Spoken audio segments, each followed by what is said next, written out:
Today I will teach you how to do a handstand on one wall and another wall.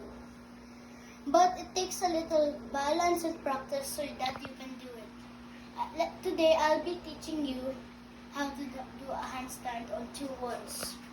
First, put your two hands on one wall. If you have a railing, you can grab onto it, and the next step is put your two legs here. If you cannot do it right away, just put your first leg here. Then you need to hold on to the railing still and put your other leg on the second wall. It goes like this.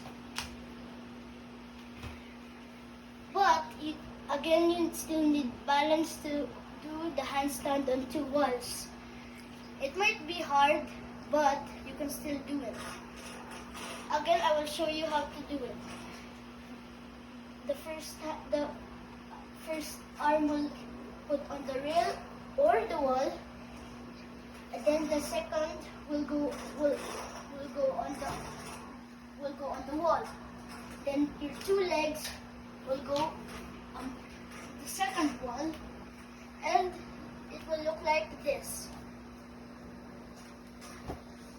That's the end of the tutorial. See you next time.